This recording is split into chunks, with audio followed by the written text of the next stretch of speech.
What is real? How do you define real? You can't jump into cash. Cash is trash. What do? You get out.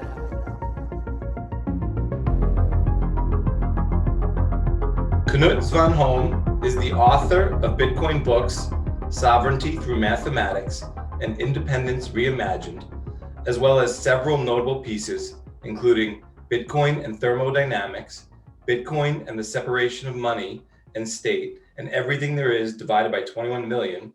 Welcome back to the Bitcoin Matrix podcast, Knut Svanholm. How are you?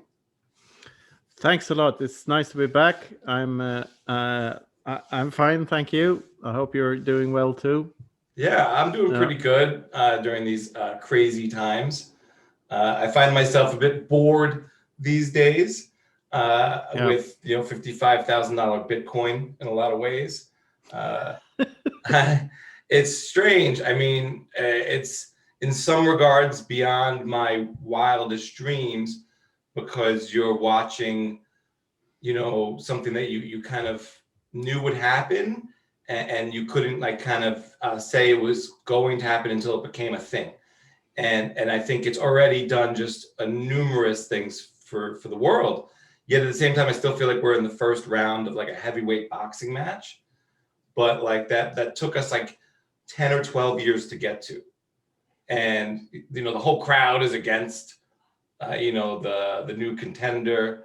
And, it's sort of like maybe, you found, maybe you've been coaching this boxer for like 10 years. You found him at 15 years old. You fed him the right nutrition, the right science, the right strategy.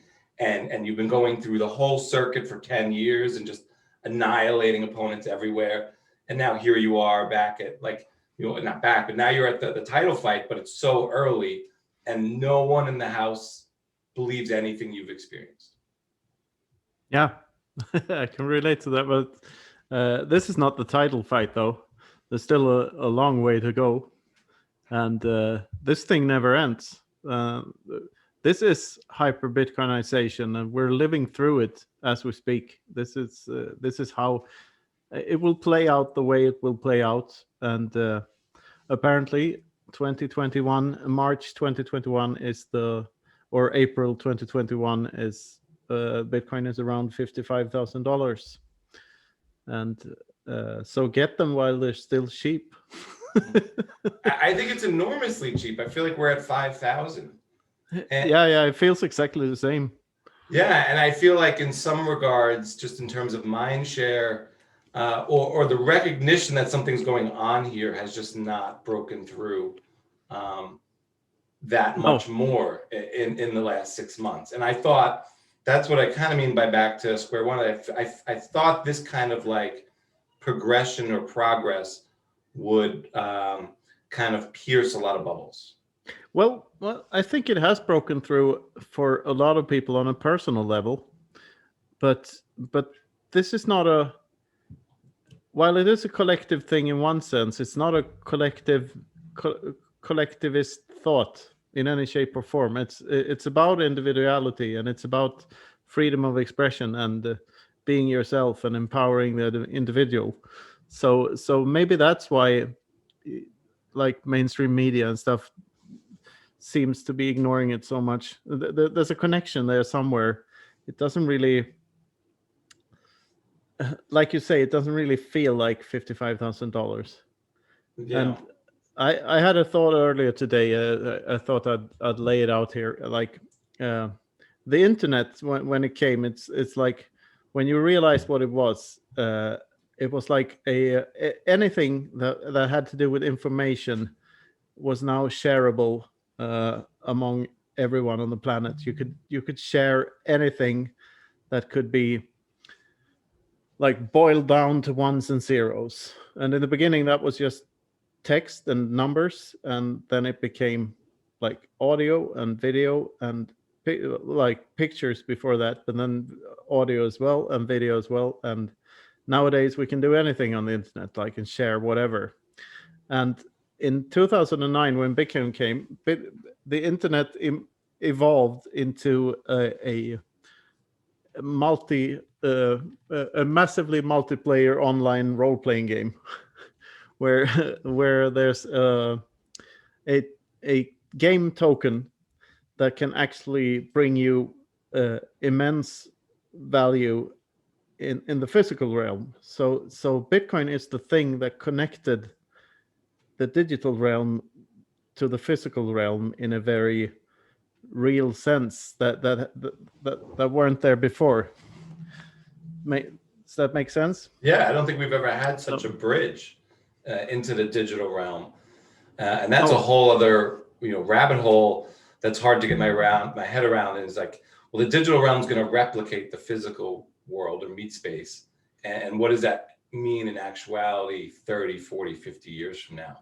Yeah, but this is the other way around. Bitcoin is like the real world is you get the value from the Bitcoin in the real world. So it's in a sense they're more real in the virtual world than in the real world. But like the reality aspect of it comes from the internet and not from the outside world and into the internet, but the other way around.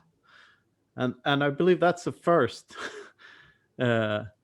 Like something born out of the internet is taking hold of the physical world outside it. And this is a whole new rabbit hole. I just got this idea today, and it's just a seed at this point. Yeah. But there's something really sci-fi about that, about something coming alive on the internet and grabbing a hold of the world outside. Yeah, and I also see it as the inverse of the way I was looking at it, but where where code from the internet becomes law in the real world, and then continues to push its own agenda onto the real world. And that makes me wonder whether Bitcoin is coming alive, or is really sort of the machines driving us towards us engineering ourselves into benefiting them. Because this becomes, machine money and sort of like all those notions that you were kind of getting at with sort of that inverse reality. Yeah, but Bitcoin is like the antidote to artificial intelligence in a sense, because it's the anti-agenda money, where like, well, of course you can pay people to do stuff. And you can become immensely wealthy by just hodling Bitcoin long enough. So in that way, you can forward your agenda. But there's no man behind the curtain. There's no man to behind the curtain to not pay attention to. Right. So that's what differentiates. Well, how do you pronounce that? Differentiates it from other types of money. Yeah, I think what I was getting at before, with terms of price being at 55,000, and thinking more people would reckon with this, is that I'm still waiting for a lot more people in my real life to see this as more than just money or a way to make money, but as a way to change the way we be and the way we are. And I wonder at what price, because I'm not so sure, Fidelity rolling out an ETF or who's the other one? Guggenheim coming out with a $400,000 to $600,000 valuation really changes the paradigm or the thought around what Bitcoin can do for humans and civilization versus what it can do for large scale institutions. Yeah, I've noticed that too. It seems like of course people talk a lot more about Bitcoin to me now that the price is high comparatively to what it has been. So there's a new buzz going on, definitely. But it feels like people are in the mindset that we maximalists were back in 2017 or even 2014. Because they're still in the crypto mindset, or even if they're getting out of that and like, all the other cryptos are crap and Bitcoin is the thing, they haven't really, they see Bitcoin as a more legit version of the wider crypto ecosystem or something like that. but Yep. they don't see the big shift happening here. They don't see that this is coming from somewhere, and it's not from a huge corporation or a huge government or anything like that. It's people like rising up and defending themselves against manipulation, basically, and they don't see the big shift that is happening. And like, we Bitcoiners, we spell it out to them all the time, like we're never selling and we're only accumulating. We're not here to make mad gains and buy a Lambo. We're here for everything else, for feeling like my Bitcoin. I use my Bitcoin every day by not doing anything with them, but by just being aware of them. They make that helps me be more like self-aware. It helps me in all sorts of psychological ways. I can express myself better. I can like argue for my position better, and I can like do all sorts of things more easily than before by just knowing that I'm on the right side of history. Yeah. Going back a little bit earlier where you talked about the internet, it's interesting. I got an Apple IIc, or my mom did, when I was like 7 or 8 years old. And I would just hack away little like weird digital art. I remember bringing it into school, and my teacher didn't even believe me that I could do this, or that this was done on a computer. I mean, she had to come to my house, and then in the 90s, I'm on chat lines in America Online, you get those discs for free, and you could just already see the exponential growth of what's going on this platform and this network. And I remember in the late 90s, my father was like 55 years old at the time. He thought he was too old to learn a computer, and all he wanted to know was he found out about eBay, and he wanted to sell things on eBay. And it was just like this whole, it's kind of like teaching people about Bitcoin, but it was like, well, here's the on button. I don't want to know about the on button. I just want eBay. Well, to get to eBay, you need to turn the computer on. Okay, fine. Okay, now here's the internet browser. I don't want to be on the internet. I just want to be on eBay. Well, you see, Dad, the internet is eBay is on the internet, so you need to open the browser to and it was like, and now he runs a business. He's 80 years old. He runs a business on eBay, and he scans pictures and takes pictures, and he does all the mailings, and you could just see the progression. And now it's just baked into life. He doesn't even remember that kind of conversation. We'll deny that even happened.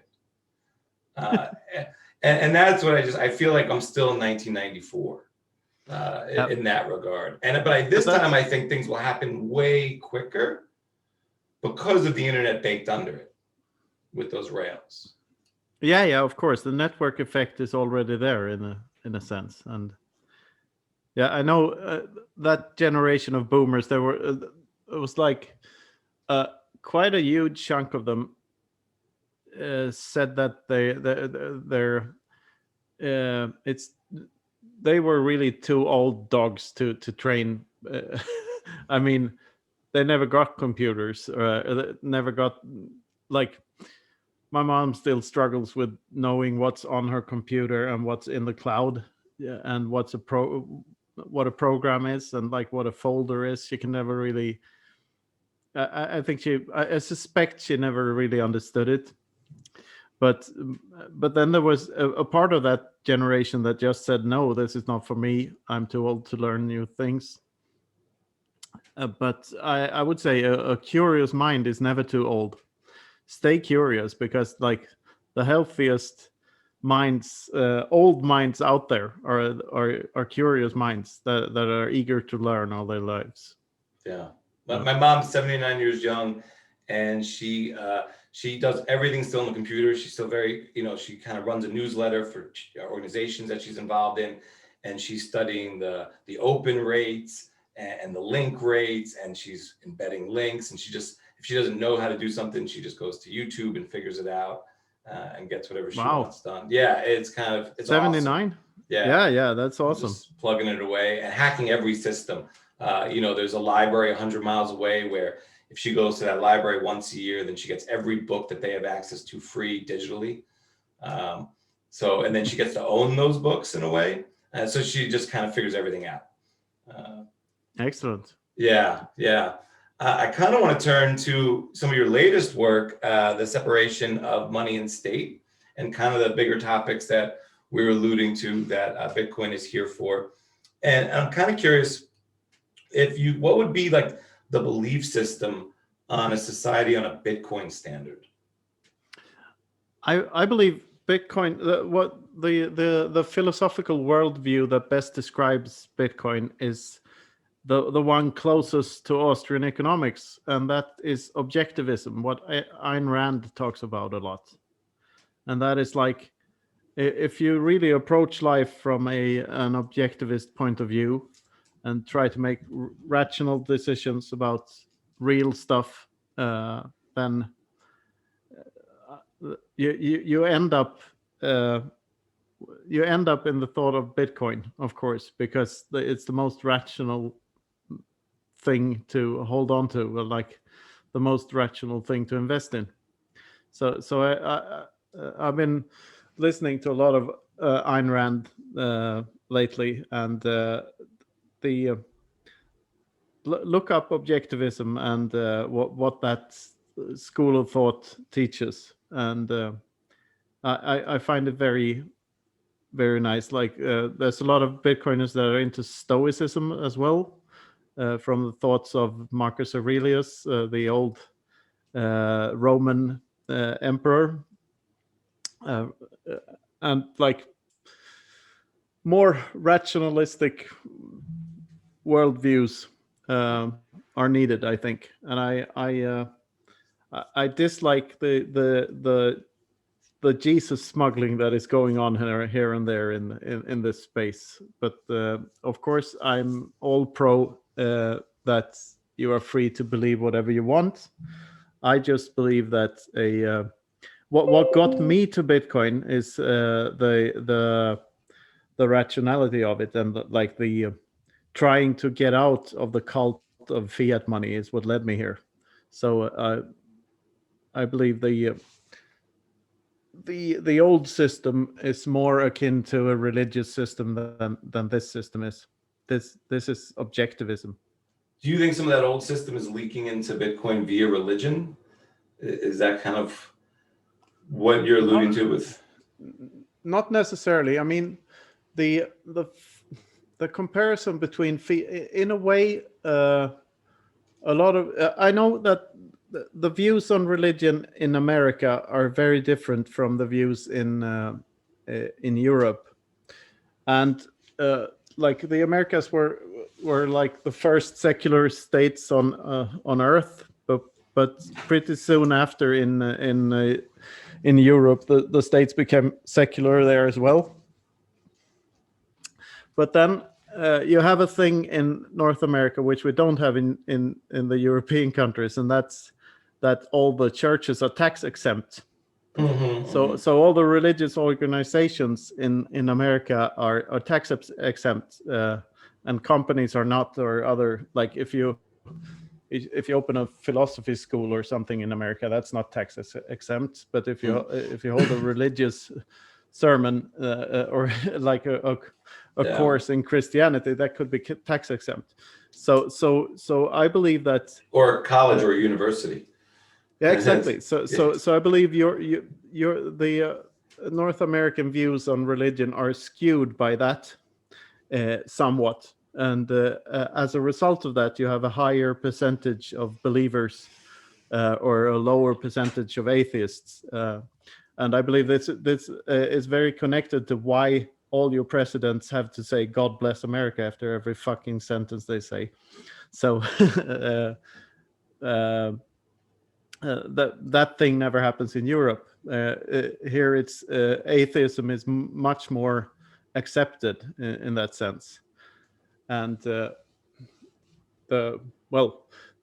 this separation of money and state video I made, and or I didn't make the video, I made the article, and guys one read the article, and Yoni Appelberg made the video. So get things straight here. Follow those guys on Twitter. Yeah.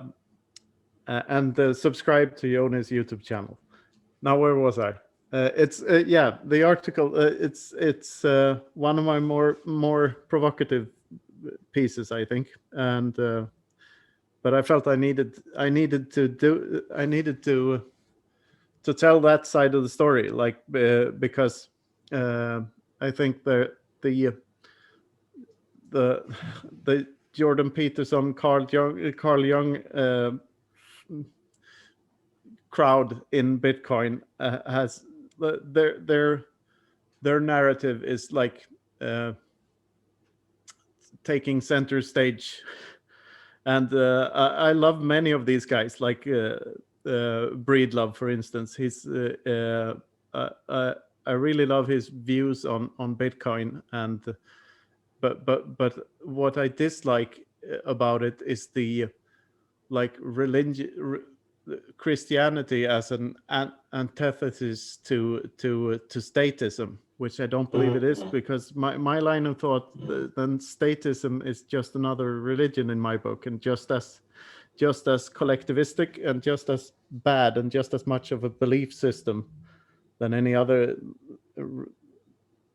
religion. So I think this, or people organizing themselves in large numbers because they believe in a collective illusion, that's the danger. That's where the danger lies.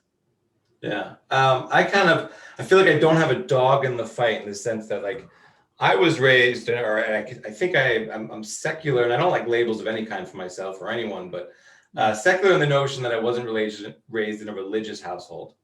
Yeah. But what I'm trying to get at here is I do find this conversation on both sides very interesting, and I find that the conversation in the middle would be fascinating. Yeah, I do too. And so I kind of want to build a bridge in that regard. But I kind of want to stick to, I kind of want to learn more about the other side, that not the other sides, but I kind of want to learn about this perspective that you're getting at. And so, what is, like, America or the West or the Americas as a secular state, maybe in regards to the ideas of John Locke, and what are those ideas? Well, those are, as I explain it in the video, there's like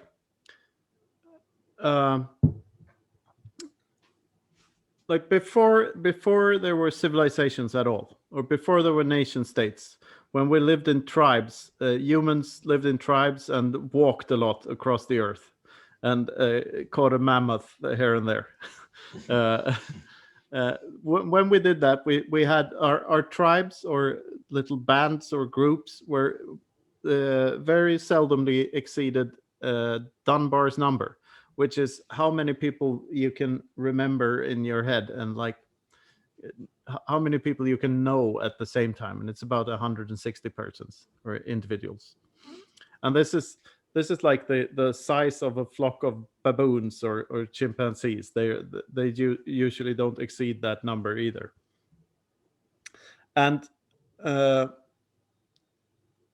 whenever this is something that Yuval Noah Harari talks about a lot as well, like the collect intersubjective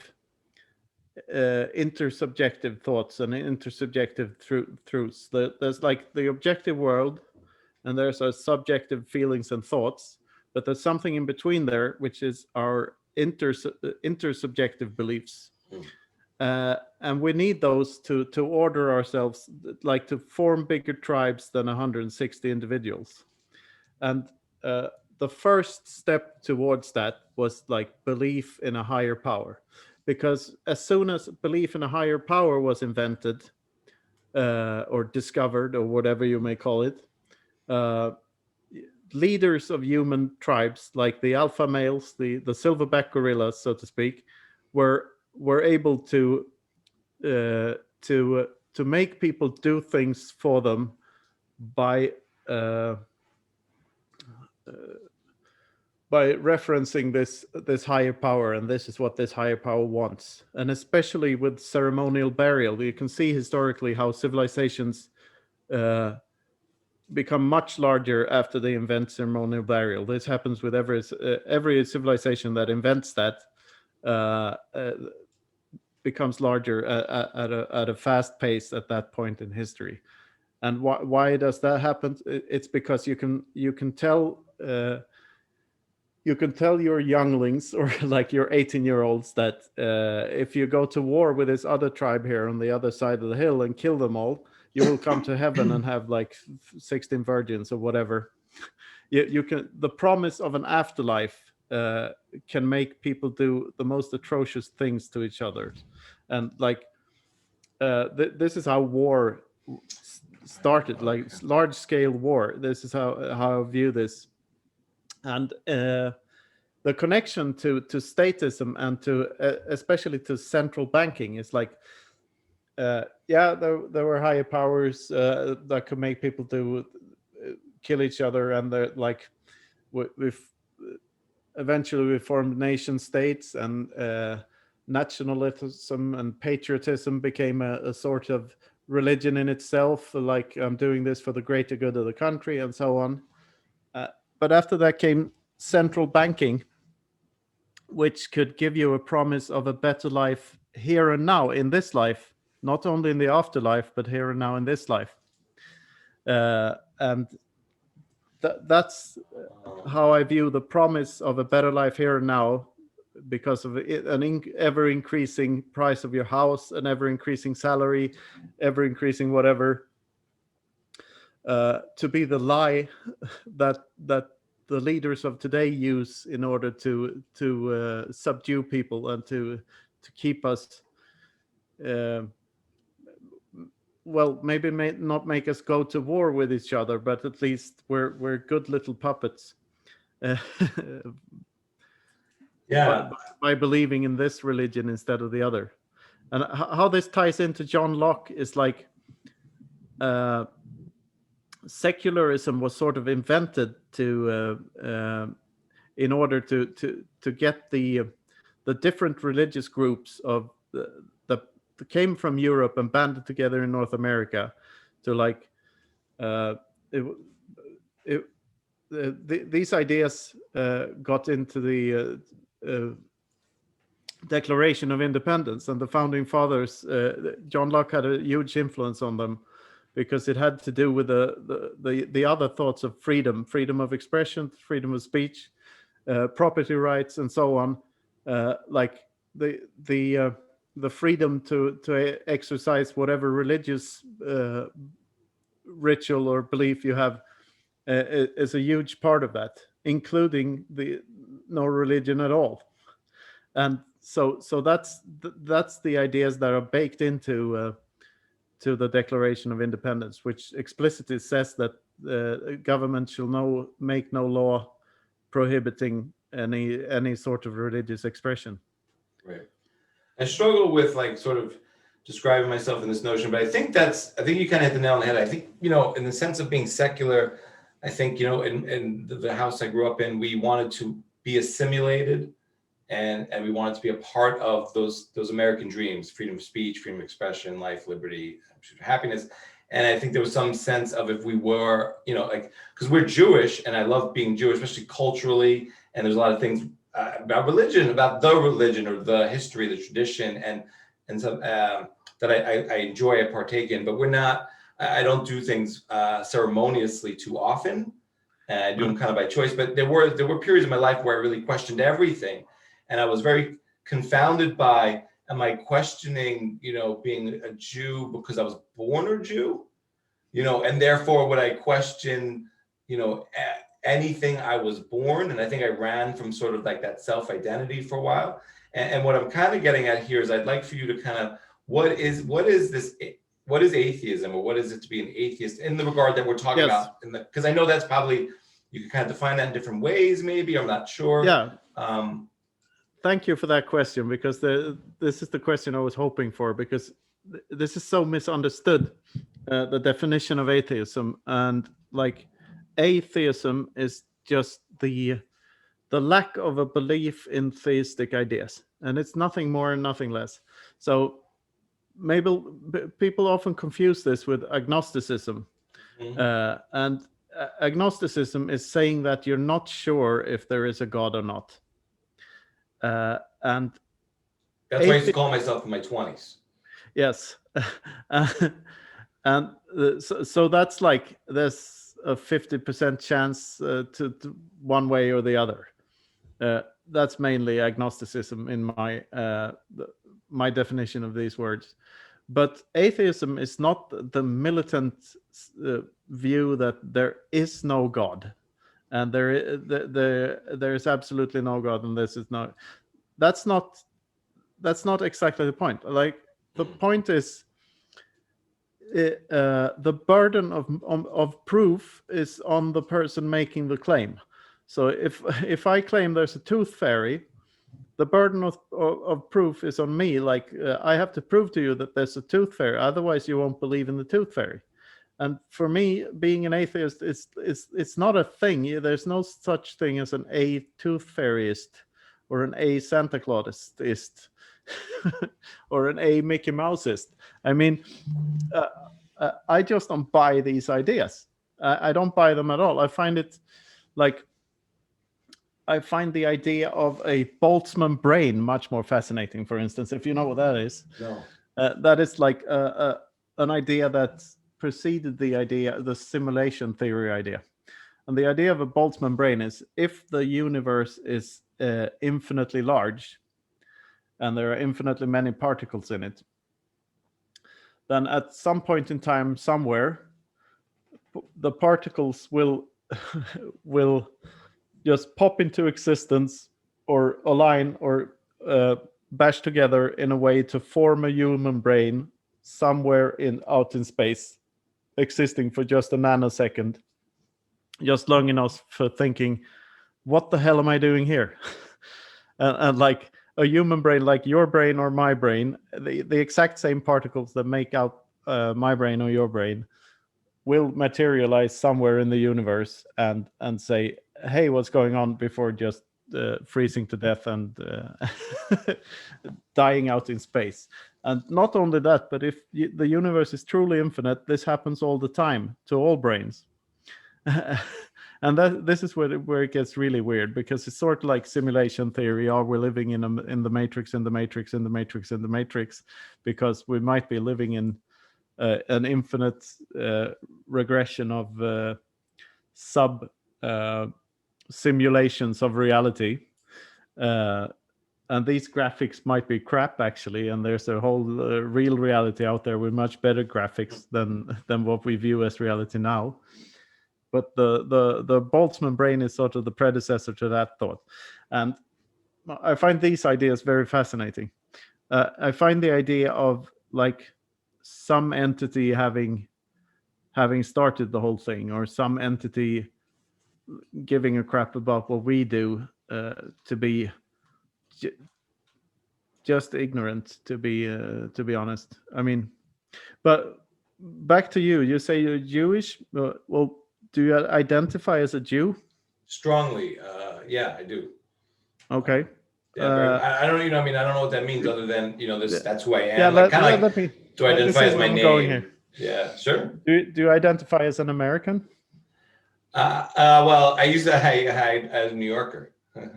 Okay. Even if I'm not in New York, yeah, and that was a lot when. I mean, I don't think I think of it that way anymore. That was a joke when I used to, in my 20s, when I was traveling, especially outside of the U.S. or even in the U.S. when I was traveling, because I do think, the states are huge. And I think New York in particular, being especially downstate, now technically from the suburbs, but that's an island.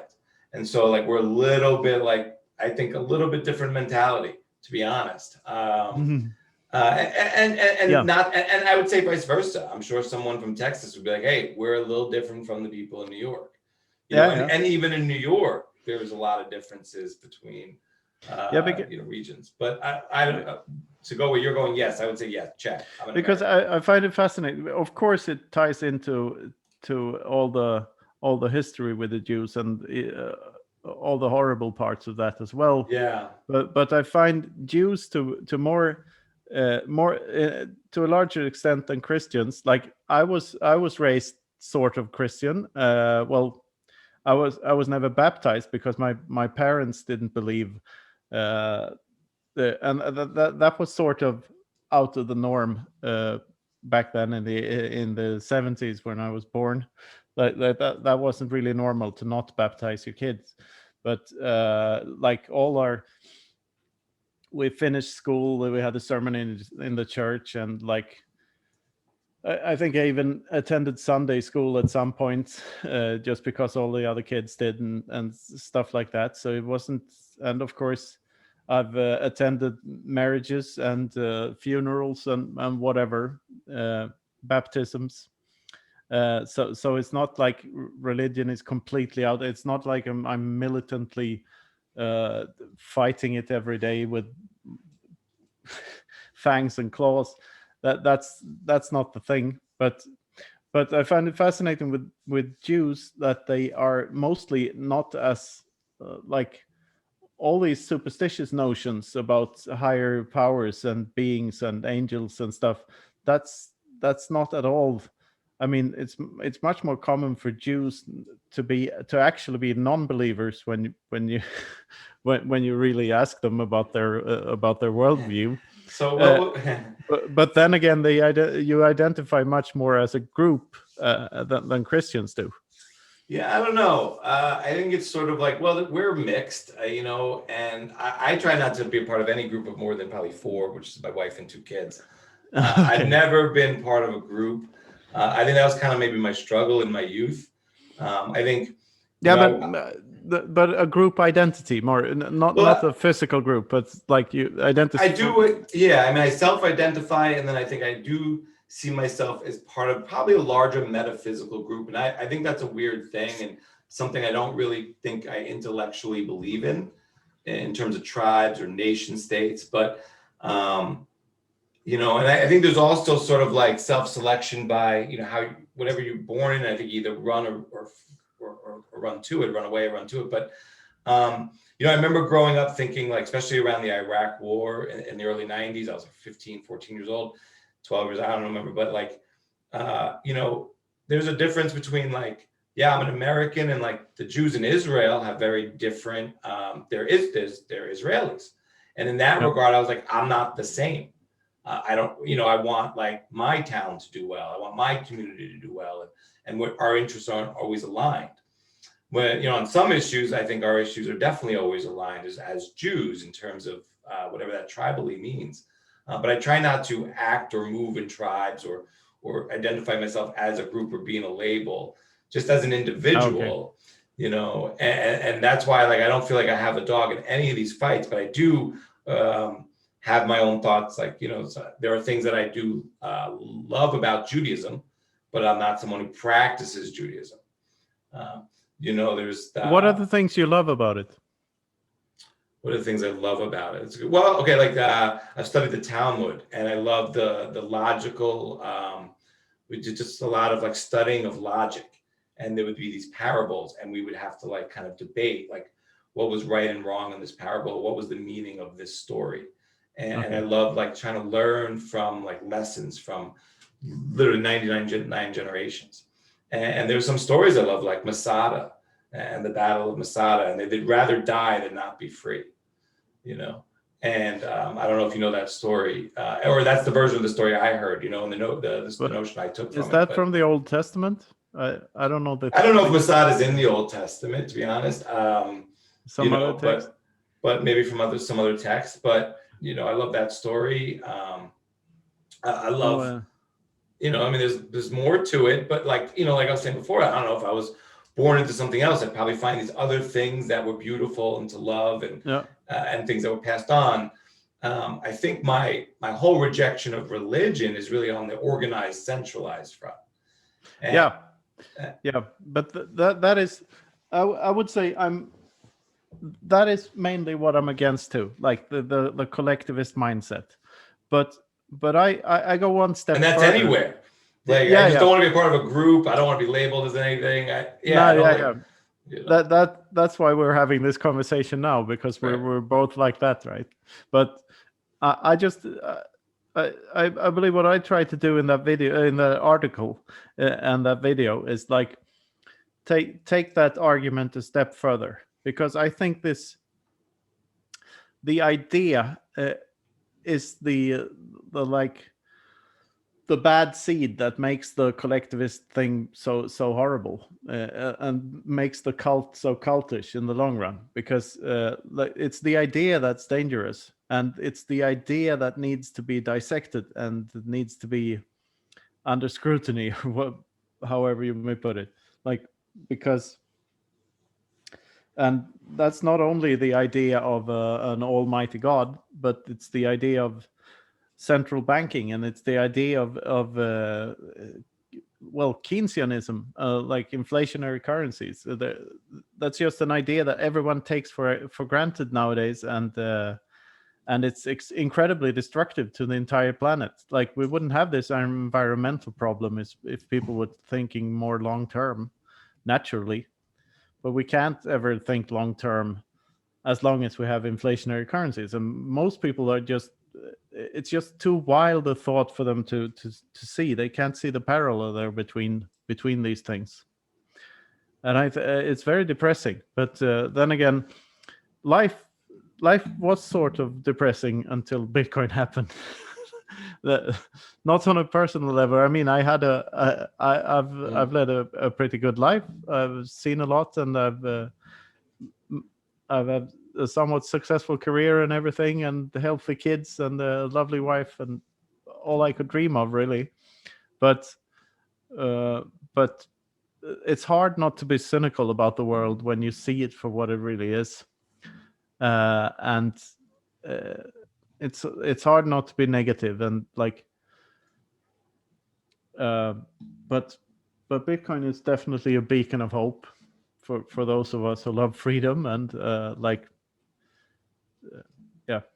Yeah, I mean, I was definitely, I think, I don't know if I was depressed before Bitcoin. I'm a born cynic, but I think my 20s were kind of like, I fought my depression, I think, or my cynicism and pessimism for the world by just trying to enjoy it for what it was, and sort of live that, I wouldn't say fiat lifestyle. It wasn't like I was a nihilist and going crazy, but I was just trying to, travel, enjoy myself, eat out, have interesting conversations, stay up late, not really, live for tomorrow, but just really. And I think that in my 30s, when I did meet, I was lucky to marry my wife and start a family and have everything I ever dreamed of, but life was still a rat race and very tough to, to kind of keep giving my family what I thought we needed. Because every time I thought I'd catch a breath, because of fiat, it would be harder to, oh, well, now they're old enough for camp. Well, camp costs how much, and it was hard to be present, because very strapped into just figuring out what needs to get done to get all those other things provided. And Bitcoin was sort of like this real eye-opening, bright orange future, where no matter what little amount I had control over it. And I knew what it was, and no one could kind of mess with it. And I'm more talking about debasement at that notion, and no one could take it from me in case I wanted to vote with my feet. And it just, the idea of that was very freeing. Yeah, and it makes you question so many things, like what true ownership is and everything. And I think I think that people aren't prepared for what's coming by a stretch, because the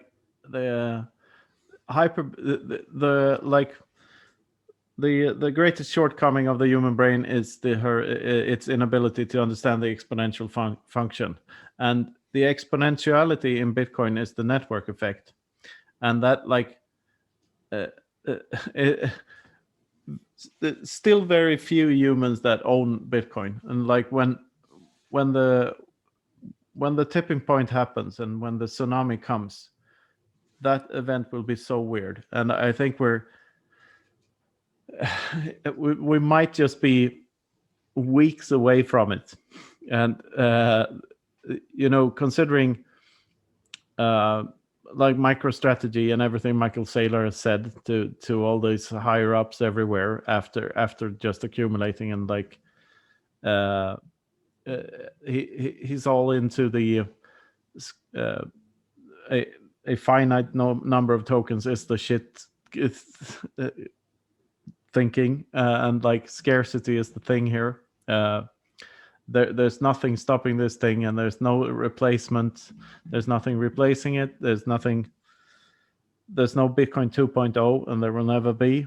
This is it, and this is the shot we've got. And like when people come to this realization, there's just no. I mean, us Bitcoiners, we've been preaching this for a long time now, and sooner or later, like the penny drops, and people will start getting it on a whole different scale than now, because like the evidence is everywhere. Like the price is still going up, and it will continue to do so. And when people see that, it's like, even if they don't get why, and even if they don't get like, even if they can't comprehend the arguments surrounding it or stuff like that, like they still have the price and the price history. I mean, it's pretty easy to look up the price history of Bitcoin, and you can just see that this is appreciating forever, and this will be more true for every year that passes. And like you don't need to understand it. You can just observe it and come to that conclusion. And like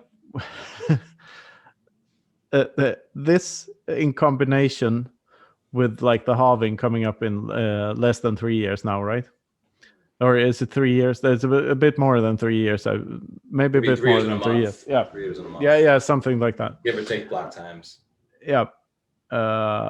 So when that happens, like the and that's just one of many halvings to come, and people know this as well. Like, and we old school Bitcoiners, we've been living through halvings before, like so we know what it feels like, and like they're barely noticeable until like some months after, when the price starts doing weird things.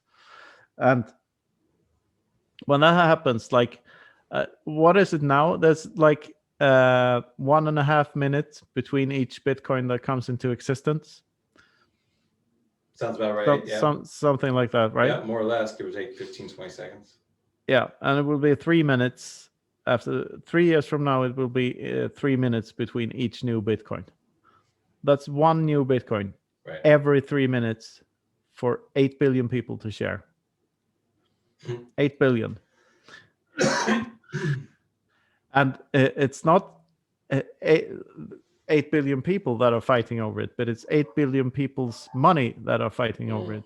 Like, so it's all the wealth of all the 8 billion people fighting for these new Bitcoins that will be 3 minutes apart 3 years from now. 7 years from now, they'll be 6 minutes apart. And 10 years, like 11 years from now, they will be 12 minutes apart. So it's really ridiculous. Like the sat squeeze, the big crunch, whatever you may call it, like all the vectors point in the same direction, and we can't comprehend this. And this is happening at the same time as all the crashes in all the fiat systems. The big crash, the crash of the US dollar is coming. And like, what is it? 20% of the, or even 25% of all dollars that exist in the M2 money supply were printed during last year. That's so weird. I mean, they're not in circulation yet. That's not how it works. But still, sooner or later, that all turns into inflation. Right. And the real inflation rate is way higher than whatever indexes they put up on websites and news sites, because all the money funnels into these scarce assets that are around the world, like property in Manhattan and property in London and stuff like that, and fine art and Lamborghinis. Well, maybe not Lamborghinis, but you know. So but there's some form of purge coming, and I just hope that the hyper Bitcoinization thing comes first, because we really, and like, humanity has been in dire straits before this, and we've, like, before the East Bloc fell and before the Soviet Union fell, we all thought that everything would go to shit. The Cold War, no one who lived through the Cold War believed that it would end peacefully one day and one of the great powers of the world would just disintegrate and stop existing. No one saw that coming. And that's my hope for the future, that instead of this crash that is inevitably coming, if you have inflationary currencies, they all go to shit at one point in time. That can be avoided by people just adopting this beautiful thing instead, and we can all live very wealthy lives and very rich lives without spending too much. Right. And it's just like it's too good to be true. It's like eating the cake and having it too. Like, at the same time as you're getting richer, you lose your urges to spend, and you lose your urges to be wasteful, and like, and I hope this is how this thing works. Like, what an impact this thing has on other people's minds as well. Right. And I hope it's just not us, like, what would you call us, like, thinkers? I don't know if I call myself a thinker or a philosopher. That sounds a bit smug, but whatever you may call it. Like, I think we're commoners who are witnessing revolution. Yeah, we are. You know, the war just, like a civil war is not always declared. And I think we're just talking about the revolution at hand, but not everyone's aware of a war being fought. It's a small scale war right now. Yeah. I kind of want to turn back to, so, the separation of money and state, and 500 years ago, church and the state was not separated. And now we have quasi separation of church and state. And we talked a little bit about taxes, kind of blur that line. But what is the state, or who is the state now? That's a good question. First of all, I wouldn't say that we have separated church and state yet. Hardly anywhere, because, like, for instance, here in secular Sweden, where 80% identify as atheist, we still have to pay taxes for our own gravestones. So we still, like, I don't want a gravestone. I think you can flush me down the toilet after I'm, like, dead and burned. I don't mind. I don't mind what happens to my remains at all. But we still have to pay even though we don't have to pay church taxes anymore. We pay for our own burial via taxes, and so I don't believe very many states are truly secular. But what is the state? The state is the entity that produces bads in society as opposed to goods. Right. Well, because you asked me if I was an American before, and it's interesting. It's like, when I remember traveling in 2005, and I'd go to some countries where a lot of people were very mad at Americans after the election, and it's just, they make assumptions about Americans as being all for the latest president, or all, obviously because the president got in. So we, and whether you're for or against any particular administration in the last 100 years, they're going to assume as an American, you're probably for the current administration.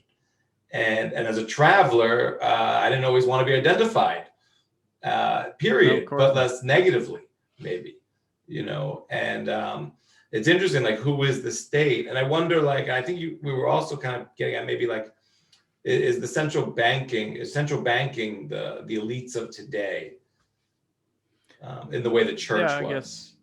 I guess so. That's the man behind the curtain. Right. But I'm not a conspiracy theorist. I don't think there are people, like, actually planning this out or like controlling the world, and I don't believe in a big puppet show. But I believe the incentives are aligned in such a way that it rewards certain behaviors. The system rewards certain very destructive behaviors, like virtue signaling, for instance. Like that basically came out of politicians first and spread onto social media, and that's like it's very dishonest, all of it. And but to your question, what is the state? I mean, I live in a country where people credit the state for almost all the stability that's been here for the last 300 years, because we haven't been in a war for 300 years. So the state gets a lot of credit here for everything good that happened in the country. But I view it differently. I think the state gets a lot more credit than they deserve for things that could have existed without them as well. People believe that things such as roads wouldn't exist without tax funding, and like there wouldn't be schools, and there wouldn't be like healthcare or anything without taxes. And I just don't believe that's true. I think that if we take healthcare, for instance, I know that healthcare costs a lot more in the US, both the total cost and the personal cost. And you have a totally commercialized healthcare system. But what people miss in this conversation between like universal or tax-funded healthcare and private healthcare is that the American system is not a good example of a free market system, because it's a fiat free market system. And it's highly regulated and yes, and the fiat thinking is all over it, because there's a lot of bullshittery and a lot of snake oil salesmen and a lot of stuff like that. And so it's a very fiat-y thing, the whole health well, that market in the US. And here in Europe, you have to really be sick in order for them to attend you at all, or to give a shit. And like, for instance, I had some problems with my intestines this fall, and that was right before we talked the first time, I think. Yeah, maybe it was. Yeah. And I've been to the thing is, I don't get one doctor. I had like, I've been bouncing around like a pinball machine between 3 different hospitals and like at least 10 different doctors at this point. So there's never one doctor that's on my case and taking care of me like that. I hear that a lot from people receiving health care in other countries, that they have a personal doctor that they go to and they have a relationship with a doctor. It's not at all like that here. Here you get bounced around between different doctors all the time, and to them you're just a case on a paper, and there's never a personal relationship. And I think that's very sad. Yeah. And the administration costs a lot here. That's like 70% of the total cost. And it's a disaster in many ways. But I believe healthcare is a disaster everywhere anyway. So I agree. I think it's a disaster here. My views on it have really grown over the years and changed. And but I don't think I really want to dissect the American healthcare racket too much. I'm kind of curious. I go through between 3 scenarios, because I think I love conspiracy theorists. I think I'm a conspiracy scientist. I'm going to look down. I mean, that's what I was searching for truth. I've always questioned everything. You can't tell me nothing. And it wasn't until I ran into Bitcoin where I couldn't refute anything. And I started to just run into arguments that I could not take down. And I just ran into full logic and truth. And that's why I do the show in a lot of ways, because I think talking to other Bitcoiners, I'm amazed. Well, if you found Bitcoin, what else have you found? because I've been looking my whole life to find truth, and it's been really hard to find in this fiat world. But I really vacillate between, okay, so you kind of, the way you described it to me before is like the state, to me, and the way you described it is like a network. Like Bitcoin is a network. We built or discovered, I don't know whether it was, and I want to ask you that later, but so we have a network like Bitcoin, where you have a network that's just the world, or just the state as is, and whatever is encumbered by it. And then the next one is, well, then there might be some entities who really know how to like manipulate and do things on this network at scale. Huh. And then I go over to like, well, there's just a few people or 500 people who just really control the network and can do whatever they want with the network when they want, and can even run, A and B testing and different things, and even go into different parts of the network and do A and B testing and do different things and see what works where. And I don't know which one is true. And I tumble between that, because like there's just, well, maybe it's just individual actors all just doing what the system rationally incentivized them to do, even if it's mal. And then there's just like, well, there's people who understand there's a system here and they might be able to manipulate it. And then there's just like, well, there's some, really elite people who control the system from top to bottom. Yeah, interesting thoughts. I would say Bitcoin is a network in the sense that a language is a network of people speaking the language, which is beneficial to everyone who learns a new language. Knowing the language is beneficial to them. So Bitcoin is it's just that, it's just a language. While the state is a network in the way a cancer is a network. Interesting. It grows and grows and grows, and some parts of the organism may actually benefit from the cancer being there short term, but not not long term. Interesting. Maybe I'm being a bit harsh here, but if we're doing metaphors, that's the one that came to my head. Well, I think in the current environment, like I wonder, like, do you think like, the populations are going through like a psyop? A psyop? Yeah. Do you think like, or various psyops? Do you think states use the language of fiat and what that can empower them to do through media to manipulate or fool the people into submission? Yeah, but I don't think there's a single person that thinks like, ha, I'm going to use this money printer in order to say this, or in order to make people do this. I think there are central bankers, but I think their mindset is not about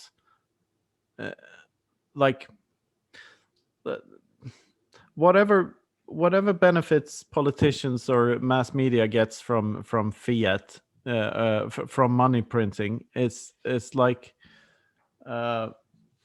it's a side effect rather than like the intention of the central banker. I believe the central banker just looks at the number every day and wants that number to be whatever his complicated equations tell him that it should be. And like, I need to keep the inflation rate at 2.5%.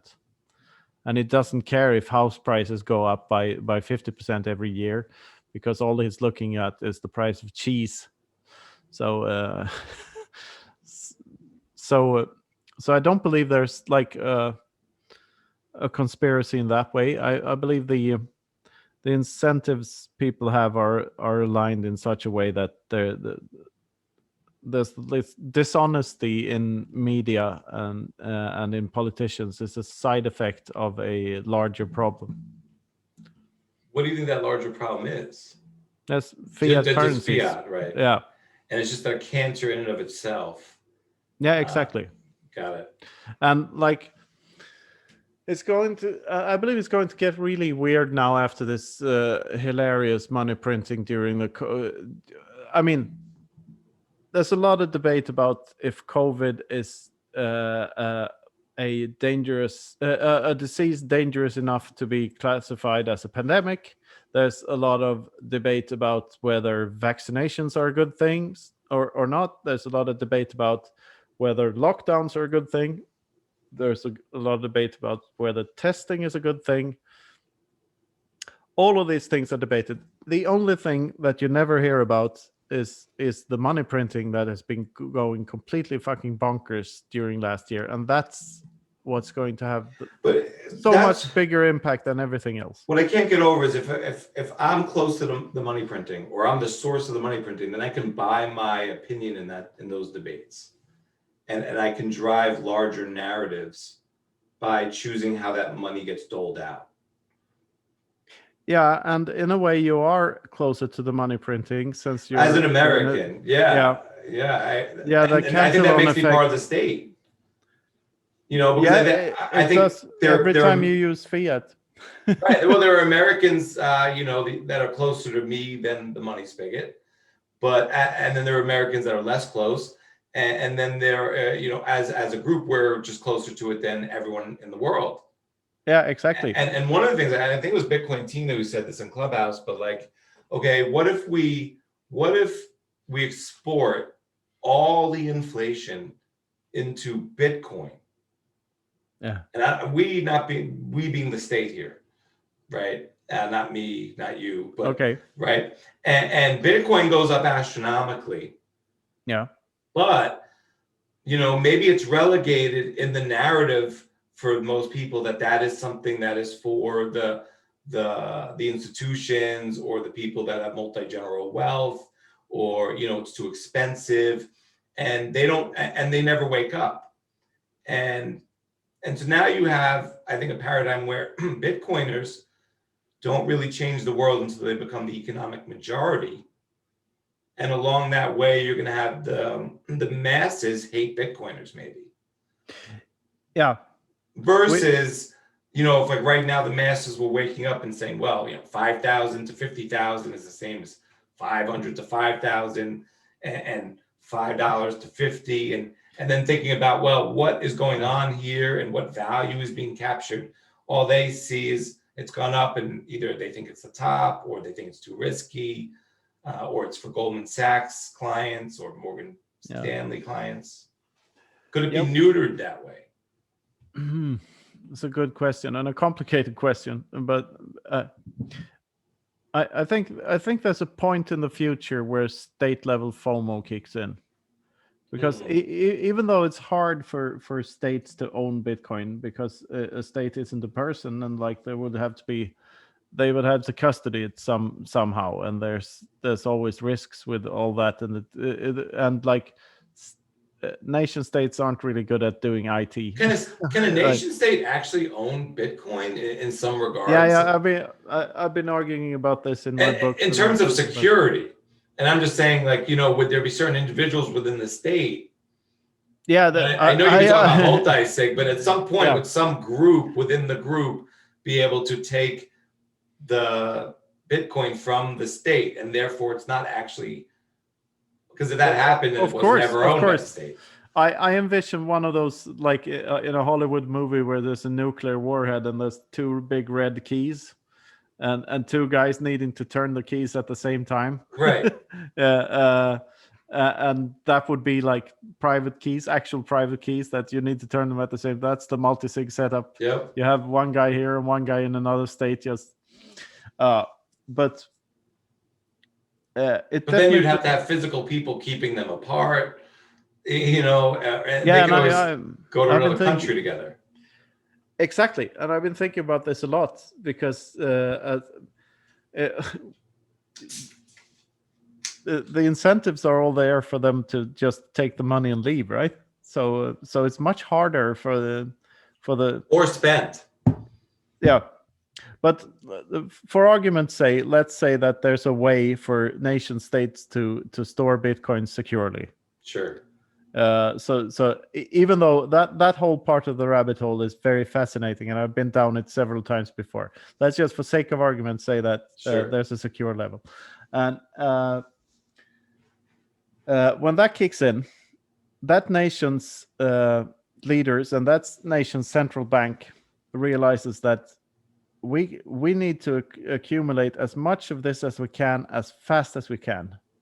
and we need to make it public as fast as we can, because that will drive the value up even further. Just like MicroStrategy did, they announced it publicly, and then the price. So which went country would be the MicroStrategy of states? Yeah, this is the million sat question, right? Because more like the million Bitcoin question. Yeah, but I say million sat because I think 20 years ahead. Fair enough. Fair enough. And then what they'll do is they start printing really absurdly fast. I mean, it's absurdly fast now, but they can print, like, since it's just numbers on a computer screen, they can, like, oh right, here's a trillion, here's a trillion dollars, whatever. like they can make that figure really absurd, and because they realize that they can only do that until the point where the sellers of that Bitcoin realize that this currency isn't worth shit anymore. So because they know they will kill their own currency in the same process. Right. So they need to really kill it and make it go out with a bang, so to speak. And then you have the state level prisoner's dilemma, FOMO, playing out. So you have the next state doing the same thing, and bam, bam, bam, bam, bam. And it could be within weeks, all the other currencies could be dead. and this is so weird to think about, because like we have a really short span of time to reorganize society in that case. Yeah, like, you're talking about a cataclysmic event. Sort of. I mean, because everything we do now is doable in Bitcoin too. It's just 100%. Yes, we don't even need more technology. I mean, you can zap Bitcoin around on PayPal. Yeah, exactly. Not that I would use PayPal ever, but like you can move it around just as fast as anything else on other rails. And you can denominate them in 2020 dollars if that makes it easier for you or something. Right. So everything is easier to do except the coercion part, and except the everything that's coerced is harder to do. So every violent, it's harder to steal the Bitcoin. It's harder to tax the Bitcoiners. It's harder for customs to put whatever fees between countries, and it's harder for the coercion exchange that goes on in the world. It's harder for interventionism to happen. So but still we need to reorganize a lot of things, because a lot of things can't be state funded after that point. So so I'm wondering, I'll stipulate Bitcoin's good for the environment. It's not going to boil the oceans. I'm not going to take you down that rabbit hole. But in terms of what Bitcoin can do in terms of being a mathematical battery and for civilization, and sort of what do you think are some of the benefits if Bitcoin were to create sort of new areas that we could congregate around because of transit energy? Yeah, this is a whole other part of the rabbit hole. I recently wrote an article, a new article. I've written many articles about the Bitcoin and the environment, but the latest one is called Orange is the New Green, and it's in Citadel 21 magazine. And it's about this concept of money as a battery. That's like, you can now, I mean, I kind of dislike using physics terms for monetary energy and stuff like that, but there is, Bitcoin has sort of made it a bit easier to see that there's a point where the two worlds meet. So you can convert electrical energy into monetary energy. And monetary energy is human time. So what you're doing is you're converting, like if you have a hydro plant, you're converting what's that called, height energy, the energy from the height of the water, and then movement energy, like the water dropping down, and then the waterfall, a waterfall going into a turbine and driving the hydro plant. And then that gets converted into electrical energy, which then goes to a mining rig and gets converted into monetary energy, which is basically human time. And like, if you really think about it, all like every invention mankind ever came up with, every idea we ever had is there to save us time, save someone time somewhere. Every tool we ever invented, everything. Right. So a hydro plant is already saving us time because it's harnessing energy from the outside world. And the most, the highest form of like energy, how it's connected to human time. The closest connection between energy and human time is monetary energy. So if you can convert electricity into human time directly, or like into Bitcoin, which is human time, the closest thing we have to human time, then that's an even better use case than electricity, in a sense. So you could build power plants wherever you want. You don't even need to connect them to the electrical grid. Right. You can have a power plant off grid, just mining Bitcoin and just keeping them there, storing them on location. And the further off the location, the better it is, because it's harder for someone to sabotage it or steal the Bitcoin or whatever. So, and this could be like a 300-year operation or something. So all the long-term thinking incentives are there, and like that, we're just in the beginning of thinking about how this impacts the environment. But what I think it does is like what it does to everything else. It brings honesty back to the debate, because the debate now about what energy sources to use and global warming and anything is a lot of things, but it is dishonest. We subsidize green energy, and we ban nuclear energy for some moronic reason, when it's much better for the environment. And so it's, the debate about the climate and everything is dishonest, because we're not honest enough to see the problem for what it is, that we can't have sustainable societies with an ever increasing GDP. That's just not possible. We can't save the planet by consuming more. But then again, we can't advance society without consuming more energy. So we need to consume more energy without destroying the planet somehow. And how do we do that? Well, the first thing we need to rethink is the monetary system, because that's what's the underlying mechanism below everything else. So that's what we need to change. That's like, change the monetary system first, and then all the environmental benefits comes after. And not only that, but Bitcoin mining in itself could be very environmentally friendly if you just give it some time, to give people time to actually build businesses around these ideas.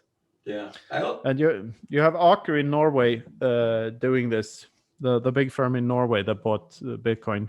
Right. They're actually connecting a Bitcoin mining rig to wind farm, and I believe to one of those where they have to burn off a lot of excess natural gas. That was also going to be connected to a mining rig somehow. I don't know if I'm right about this, but they have some plans for really environmentally friendly Bitcoin mining. And what I say in the Orange is the New Green article is like, Bitcoin has just surpassed the energy use of Switzerland, or it's the same as the energy use of Switzerland per year. So we should ban Switzerland immediately. That's funny. What I'm kind of getting at, and meanwhile it's late April and it's snowing outside my house. What I'm trying to get at is, but what really kind of, I'm wondering if, so let's say you have these wind farms in Africa, which didn't really make sense because it would take a long time to get the energy from the wind farm to the grid in long-term distance, and they would lose a lot of energy on the way, and therefore it doesn't make sense either to extract that energy. No, put solar panels instead. It's Africa. Right, or even live there. But like with Bitcoin, not only could we utilize and extract this this off the grid energy or off the beaten path energy, but would civilization kind of sprout up around these places that we never could inhabit before, or did it make sense to economically inhabit? I don't think so, and it doesn't need to happen that way. I mean, these places could be. Would that be a positive byproduct? Would that make, real estate more affordable for more because we have more places that would make sense to live than in the past? Yeah, but the thing is that it's sort of the location of the power plant. You can put the power plant in a very remote area, and you wouldn't need human settlements around it. That's sort of the whole point. You could build a solar plant covering like a tenth of the Sahara, and like no one would have to live in the Sahara desert. Right, but maybe somewhere more. Well, I guess I mean, maybe there are desirable places that we just haven't developed because of different reasons around energy, or around ports or lakes or whatever. I don't know, but. Yeah, but that's sort of the thing we're moving away from as well, because you don't really need to be in the location where you extract the value or extract the right. So this is. On the other hand, I think like I come from a small town in Sweden, which used to be there used to be a lot of shipping in that town, but it's in a lake, in the Sweden's biggest lake. So, but then they cut off the harbor by building bridges across the river. So now there's a lot of less marine traffic going on in the town, and that's sort of fiat thinking as well, and like politicians not seeing the bigger picture, because if the country should ever like fall apart, and then you couldn't get stuff into the city by boat as easily, and if like the roads were cut off for some reason, then you've also cut off the waterways, and that's very bad in the long run. So I'm hoping that Bitcoin can bring back some more, like, that cities could be built around useful, like ports and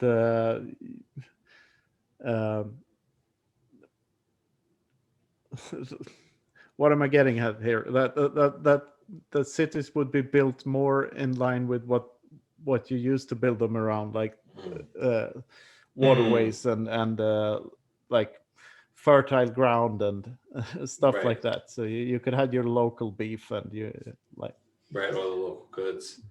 Makes sense. Less Las Vegas and more more classic cities. Yeah. I hear you. Fewer Las Vegas. Fair enough. Have you been to Vegas? No, I haven't. Not yet. I'm just hoping I can get to Miami in June. Yeah. Have you heard anything about Biden's or about the ban on Europeans traveling to the US? No, to be honest, the only time I hear about it is when the European Bitcoiners I'm interested in complain about not being able to get there. I don't follow the too much, but like I don't know how things are progressing on the ground, but I hope you guys are able to get in. I think it will be hard though, because I do. I saw some news, some article from like a month ago where they said that they might lift the ban in mid-May, but I've heard nothing of it since. So, but that would be really sad if we couldn't get over there. Yeah, I mean, it's another demonstration of not being able to do what we want to do and make your own decisions. And so I think it's a shame it's happening to us, the people that really value our freedom and the ability to do what we want to do. Yeah, and it's sort of a shame that you have to become so shit rich that you can afford your own private jet in order to get anywhere in this world these days, you know. But that's what we're facing. I think we're honest. That's what. No. Yeah, I think that's the writing on the wall. That's why I don't see, you know, people. And when I say the masses, I'll include myself. I'm in the masses colloquially. Again, I don't put myself in, you know, but I'm not part of the elite. And it's like, the rich and the wealthy are still traveling, I've been traveling too. Not because I'm rich and wealthy, but because I want to go see my parents. And I miss them. I will go see them. It's my right. I miss natural traveling right. a lot. Yeah. And it's I think that's crazy. I don't think that tide is turning on that at all. And I'm super bummed about Miami, that we won't see you guys. I mean, you guys are a big part of the faction. Well, you don't know yet, and maybe I could get one of those, like, maybe I could get another Bitcoiner to write me one of those "I'm here for work" letters. Yeah, I'll do that. Why not? It'd be no big deal. Yeah. I got a couple of offers already, but I think I heard you talking about that on a show. Oh, I did? I think so. But yeah, I mean, but it's a shame you have to go through these hoops and play these because games, I think I have to go to the embassy in Stockholm and stand in a line for 5 hours and stuff like that in order for that to happen, even if I have the letter. Right. Not only do they give you an avenue, but then it's like, we're going to make it as hard as possible in the 21st century. Yeah. It's just amazing. And all that, I think, just speaks volumes to me. And it always has. It's just, I never saw the state, as being antagonistic until Bitcoin, but I never really understood what I was up against. Towards foreigners, it's antagonistic as hell. It's always been.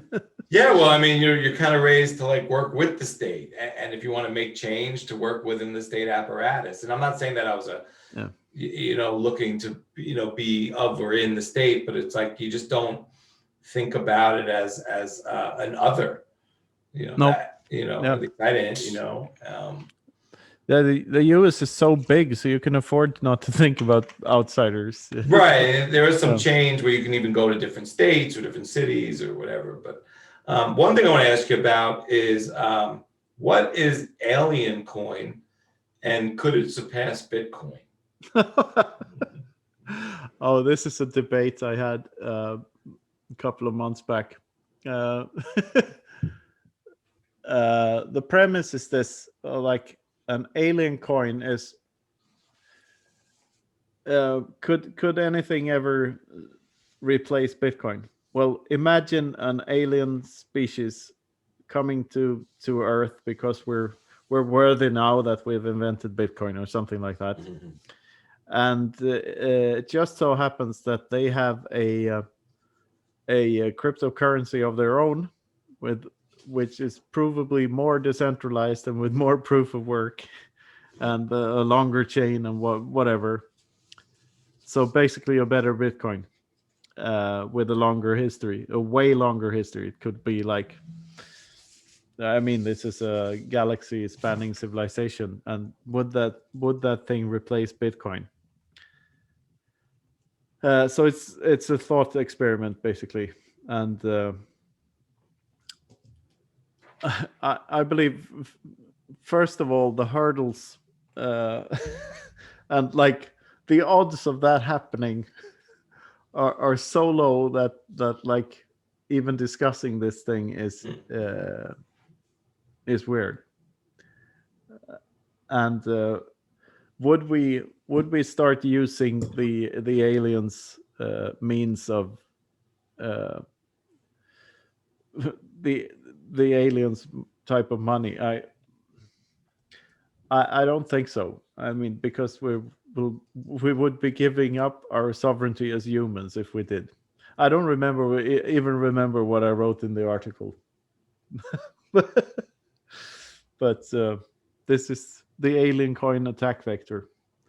So, but that's the thing. In order to even think of a thing that would be better than Bitcoin, you have to think in these strange ways, and you have to really come up with weird scenarios to see something replacing it, because nothing can be invented or discovered on Earth. Like, what would that be if we discovered an ancient blockchain that the Aztec civilization had? Or like, what would that be? Here's Tutankhamun's grave in Egypt, and we found a blockchain here laying around that no one has been using for 5,000 years. It's ridiculous, right? So yeah, it's interesting, especially on the part where you say, like, I think you're game theorying it out, where like, would we use their coin if it was better? And it kind of makes me think of like nation states, though, and the way they're not going to use Bitcoin, even though Bitcoin's better, because it's kind of like they're giving up their sovereignty. exactly, and that's the hitch, where they're just not going to come on board, even if it makes sense. Yeah, that would be it would have to be a hell of a friendly alien race in order for us to give up our sovereignty for something better. So Yeah. I think your article is inspired by a conversation between John Vallis and Reed Womack on John's show. Exactly. This Yep. is Reed Womack's idea. And I think your question to them, and I'll pose to you, is how do you know Satoshi wasn't an alien in the first place? Oh, I wrote that? Yeah. Yeah, they have no way of knowing. So maybe the that alien civilization were already here, and they this is what they gave us. Right. And what is an alien symbiote? Or like sort of a symbiote? I don't know how to say that word. But it was in your article, Bitcoin and Venom. Oh, symbiote. About the Venom movie starring Tom Hardy. Yeah, that's also. Oh, where do you find all these old articles? On your Medium blog. Yeah, you're really doing some digging here, I hear. I haven't been writing a Medium article for an article on Medium for quite some time now. Because Medium got sort of kind of annoying to deal with. There was a lot of censorship going on there, I remember. So And you have access issues. I don't want to pay, and then yeah. Oh, we're on. Yeah, the Aliencoin thing there. Yeah. No, the Venom thing. yes. Like Venom is an arch nemesis of Spider-Man. Like that's where the character came from, right? I didn't know that. So yeah, I grew up with Spider-Man comics, and that's where Venom came from. And the whole premise of Venom is that it's really one of Spider-Man's suits, and but it's not a suit. It's a symbiote, however you pronounce that word. Yeah. That came from outer space. That has a symbiotic relationship to its host. So it's a parasite, and it merges with this guy.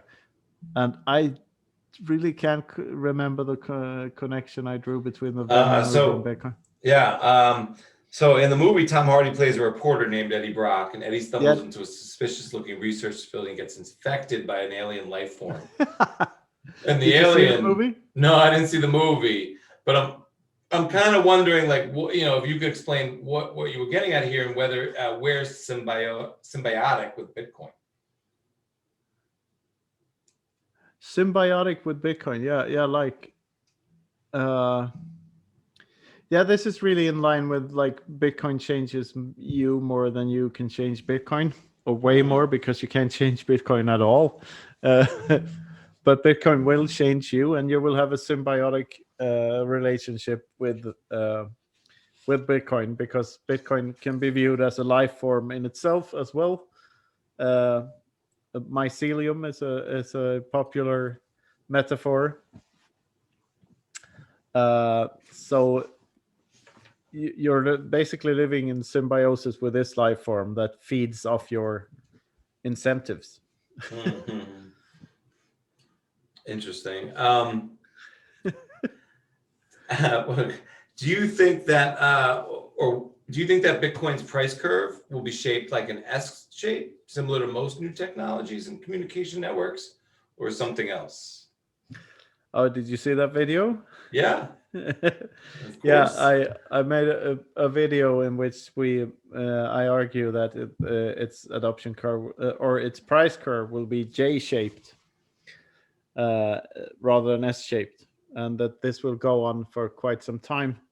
First of all, during the death of all the fiat currencies, when the only weapon they have left is printing more money at an ever increasing rate, and that thing alone makes the price of Bitcoin J-shaped rather than S-shaped. But the thing is, um, it doesn't end there, because post hyper Bitcoinization, when all the fiat currencies don't exist anymore, then we have a global sound money free market system, which is a very much more effective mechanism for pushing the prices of everything even lower at an even faster rate than now.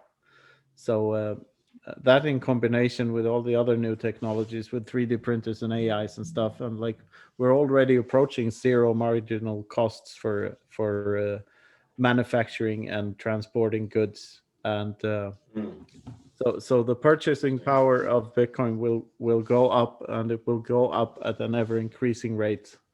And I don't think this ever stops, because it doesn't stop where there's no more money. It just keeps going, because when everything is denominated in Bitcoin, everything is much more well oiled.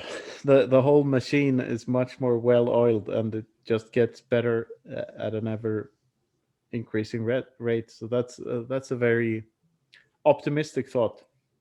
Yeah, I wonder if you think if volatility will ever decrease, and if Bitcoin will ever actually be used as a medium of exchange, if it really does go through a J curve.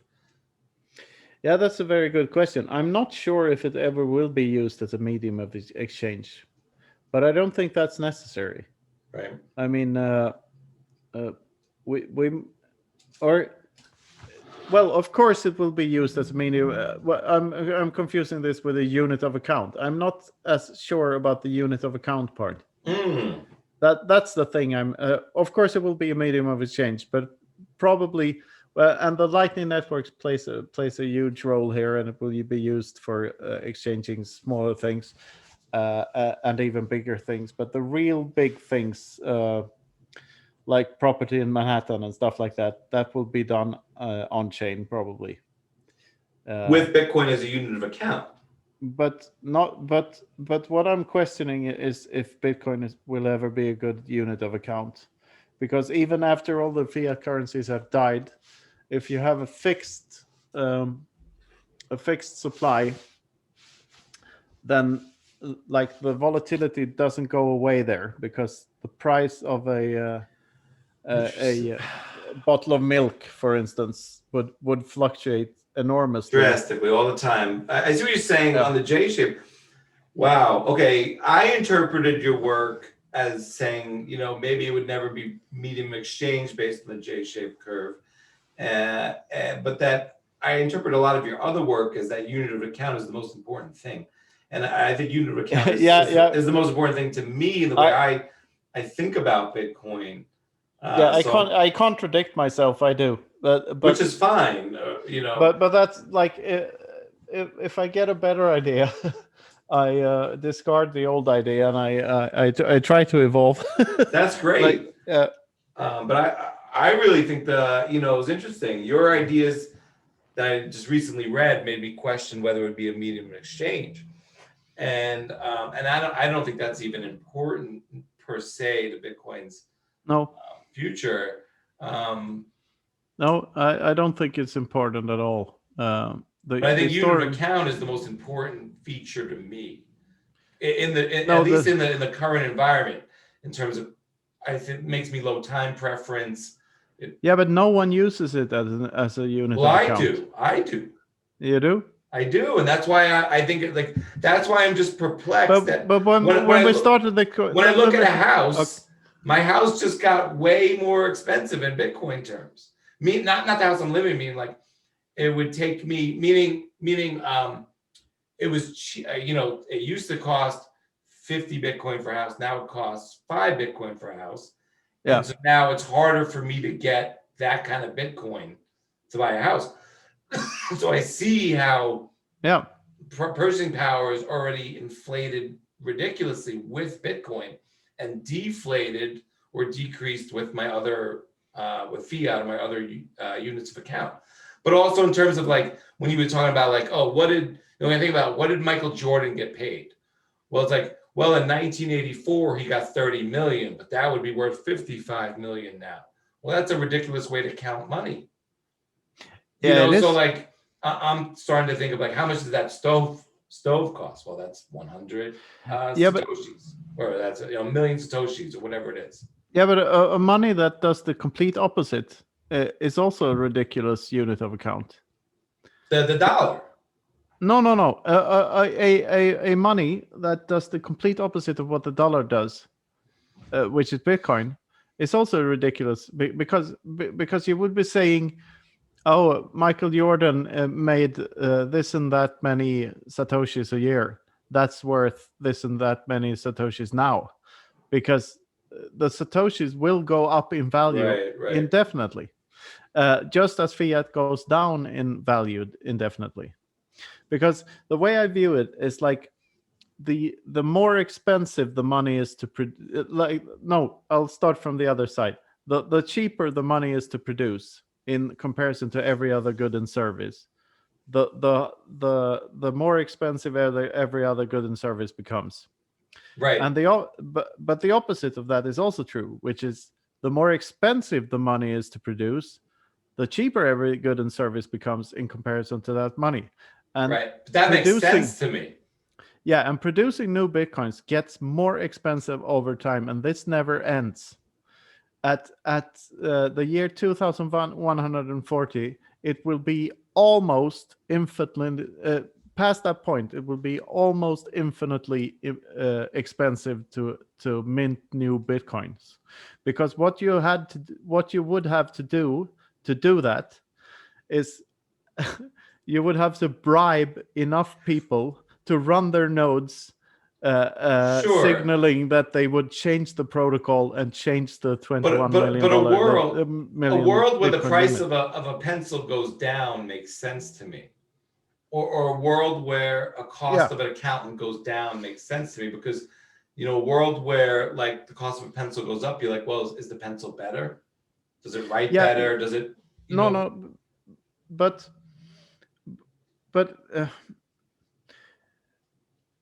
do you think? But it doesn't help. Let me flesh this out, because it's important. Yeah. Okay. Because it doesn't help to compare it to the most deflationary good in society, just as it doesn't help to compare it with it doesn't make sense to use that as a unit of account, just as it doesn't make sense to use the dollar as a unit of account really either. Just as you say, it's ridiculous to say that back in 1991 that would be as many millions as this amount of millions is today. The opposite would be true for Bitcoin, because Bitcoin's purchasing power goes up so incredibly fast, so it's even more ridiculous.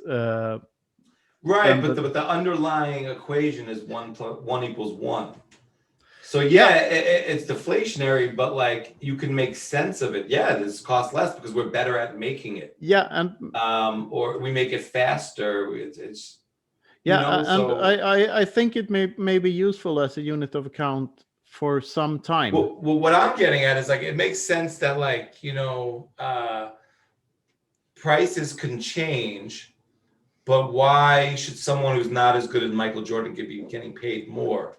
And then you have to explain, because we changed the underlying denominator in the unit we're paying this newer, less talented player. Like I was explaining to my mom was a teacher, really great teacher. At the height of her career, let's say she's making X dollars, and and then now someone who's at the beginning of their career is making 5X dollars. And I'm getting less experience for the student. The student's but not I getting totally more for their money. I totally agree. That's really weird, and that shouldn't be. But let me take you But back it's to the interesting what beginning. you're saying. Yeah. The beginning of this interview, you said the price of Bitcoin is $55,000. Yes. What you should have said is like the price of $1 is 1,600 sats or whatever Correct. it is. Now. Fair enough. Yeah. So you're not really using it as a unit of account. Well, I was Not speaking as to naturally. maybe the other people who don't use it as a unit account. Okay then. Fair enough. But I hear you. I try to speak in sats as much as possible. Yeah. That's even more than Bitcoin, just so that we get away from but unit price bias. Yeah, I think though, switching from a fiat, a very late stages of fiat capitalism, fiat monetary system, to a Austrian economics even better than gold monetary standard, or infinitely better than gold actually. So that requires quite a rethink of everything. And in a transition period, I believe Bitcoin would be a very good unit of account, just as you say, as like your mindset now in thinking of the value of your house in Bitcoin terms, like, oh, Bitcoin is a better investment than my house is, and stuff like that. So in an intermediate period, it will be a very useful unit of account.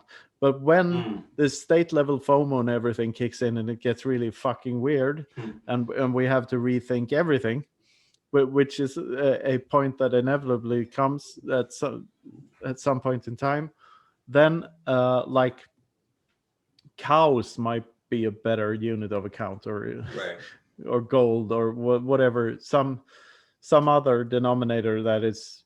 Well, I heard a really weird argument on Bitcoin Clubhouse the other day. Okay.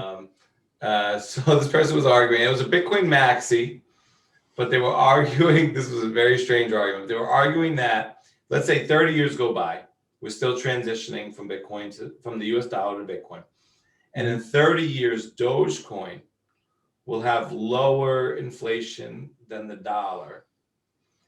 And that we'll need a bridge still from fiat to Bitcoin.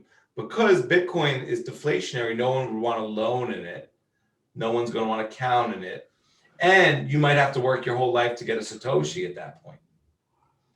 And that maybe no one's using it as a literal medium of exchange because it's so astronomically going up. Yeah. That society needs a currency for the common person to do loans and transactions in that's not deflationary, but not as inflationary as centrally state-controlled money. This is what I'm talking about, because if we use, like, Bitcoin used to be the standard for those people like using it as a unit of account a couple of years back, and now that's useless and we use Satoshis instead, and Satoshis will also be useless at one point in time, and probably sooner than we think, and we will have to talk millisats and stuff like that, so we'll have to change the unit of account a lot. I hear you. I'm going to read you back before my final question.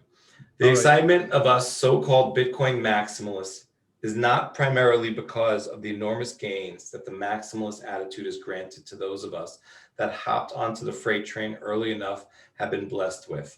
Nor is it because we're in it for the technology, which opponents of the viewpoint often sarcastically accuse us of claiming that it is. Those of us that preach the near divinity of this invention do so primarily because we see the philosophical impacts of absolute scarcity in a commodity.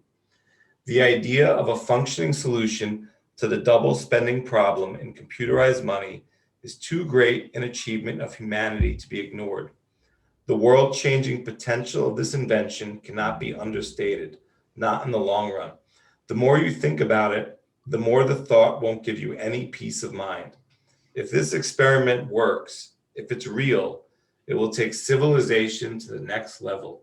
What we don't know is how long will it take? So my last question is, how long will it take? It will happen sooner than you think. That's It's very interesting. You've kind of been really kind of getting at that or alluding to that things. I mean, gradually then suddenly. I'm starting to really feel like maybe things will just take a lot longer than we think. And again, not in terms of price action. I just don't know, when things change culturally, the mindset changes, when people shift to thinking in Bitcoin, even in the short term. Yeah, that might take a while, but then again, the number go up technology is the more, in a way, the most important aspect of this. It is. It really is, because nothing else speaks to people. Honestly, because nothing, you can talk to them about a lot of different things, but that's what's going to click in terms of yes, that person's right.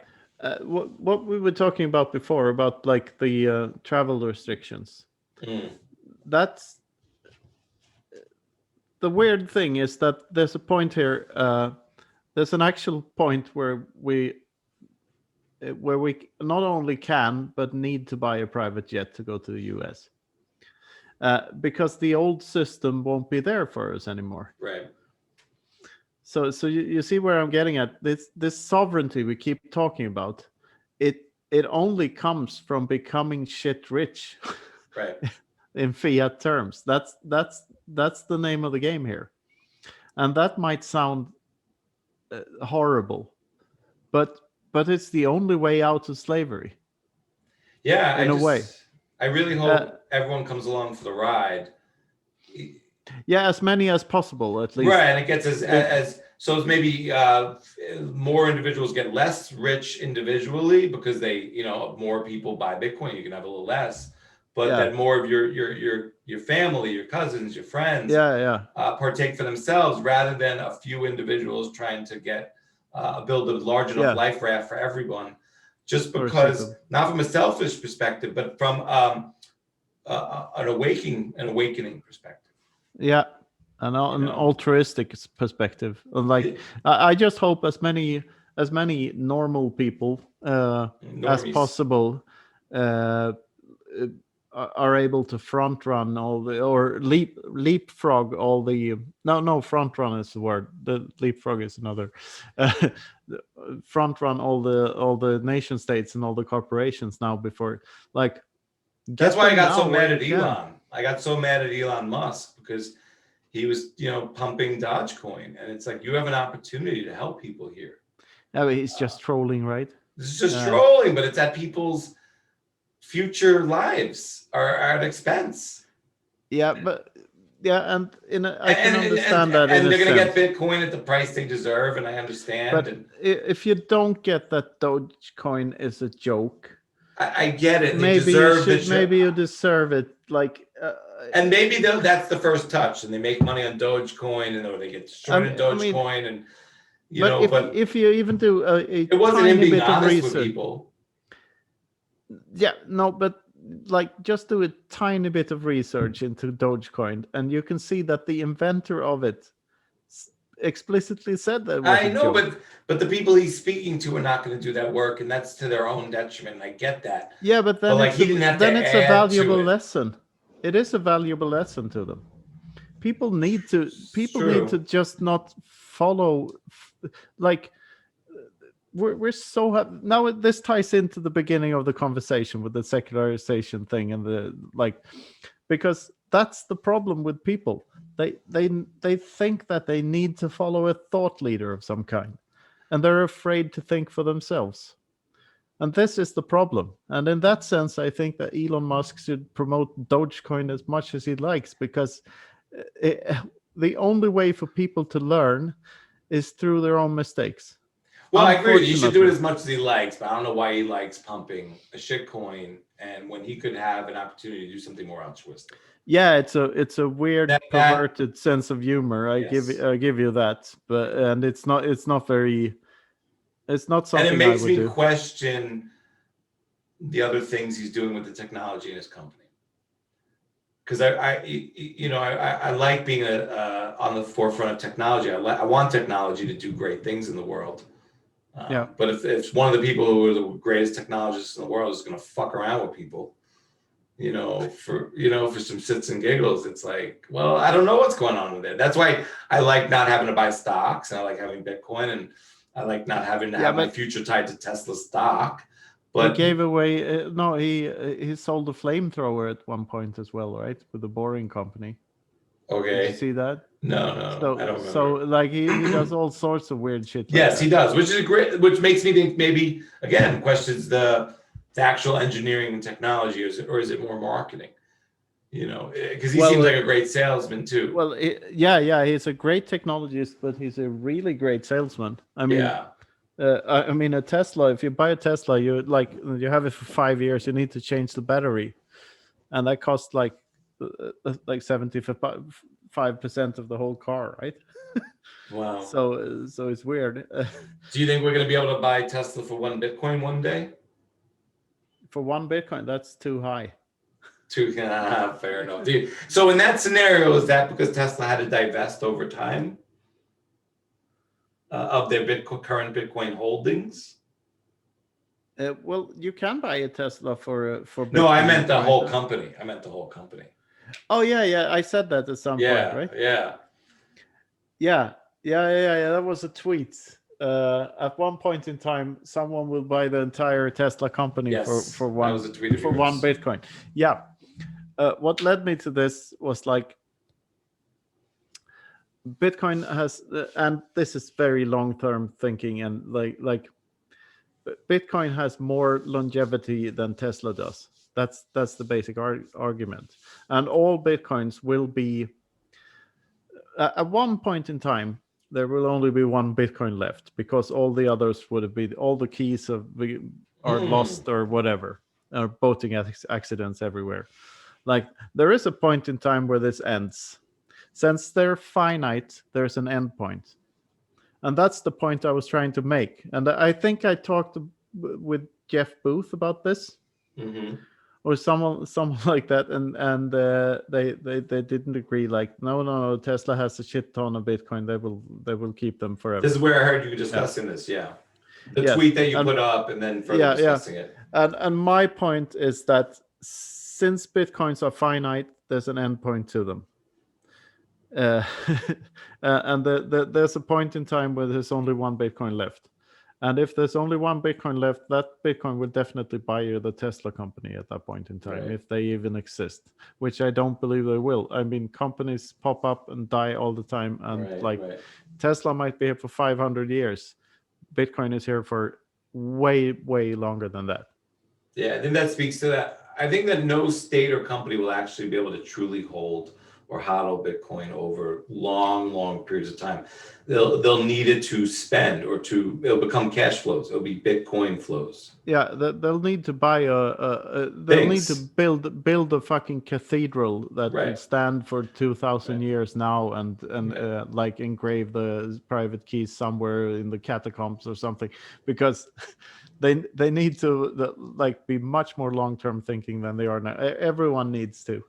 But the only kind of state that's long-term thinking is like monarchy, and in a monarchy, like I don't think the state actually owns the Bitcoin. The monarch. No, the monarch would, and maybe would pass it down. But this is also a thing I've been talking about. Like everyone gets to pass on wealth now for generations. So with these Bitcoins, we even have like if you have more than 1 Bitcoin. That will definitely be worth an astronomical sum for the next generation, and even it will be weird money for the generation after that, definitely. So what you can do is basically dub your children into little lords and ladies, and like add a von to your name or something, because you're basically doing what the feudal lords were doing when they started the whole thing, when feudalism started, because you're able to pass this power on through the generations. So get on dubbing people. Like I'll start calling my son sir and stuff like that, sire, and my daughter lady. Right. What's your favorite rabbit hole right now, even if it's outside Bitcoin? You know, like what do you like looking at in terms of trying to acquire knowledge or scratch an itch? It's a very good question. Well, objectivism is one rabbit hole. How do you look at that? Well, I didn't really know it was a thing until I looked into it deeper. Of course, there are many worldviews that are like objectivism, but that really struck a chord with me, and I would almost say that I'm an objectivist. So that's a rabbit hole. Well, what are other rabbit holes to look into? I mean, there's so many sub rabbit holes of Bitcoin. So I'm very Which is your busy. favorite one? Which is or of the moment? The latest article I'm working on is called "You Don't Get It, and Neither Does Anyone Else." It's the next phrase, and it's about the weirdness of hyper Bitcoinization and what it means and what it implies and where the vectors are pointing. So I find hyper Bitcoinization very fascinating, and I find the concept of blurring out the line between knowing and owning very, very fascinating. Yeah. Because in Bitcoin there's no difference between the two. Yeah, there are many rabbit holes to fall into. I like the knowing and owning one. Yeah, I've seen that a little bit in your work before, and it's really something I walk around the block and I have to think about that for a little bit. It changes Thank things. you. Yeah, man. I love your work. Thank you. Yeah, this has been so incredible again, and I definitely want to have you back sometime. I got so many more questions and so many more topics we could dive into, but this has been so incredible. Definitely let everyone know where they could find you on Twitter and on Medium and whatnot, and those videos. Yeah. Well, first of all, thank you for inviting me. I love this conversation, and you're such a great host. And like, this is one of my favorite pods in the entire space. Thank you. I really appreciate that. That means a lot coming from you. Yeah, and you can find me on Twitter at Knut Svanholm, and I have my books. This is how they look. I got them. Yeah, yeah. You even got the first one there. Yeah, I love. You don't talk about it enough, Knut. I like the first one. The second two are just phenomenal. I read them by the fireplace or outside at night. I really love these two. Yeah, blew my mind. Yeah, I'm pretty proud of them.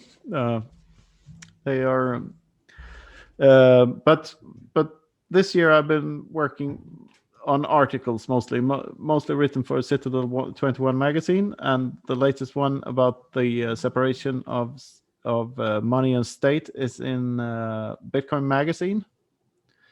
And I wrote for some other web page. What was that called? I keep forgetting things. Not 21ism? Yeah, 21ism. I wrote one for them. And I wrote one for, let me see here.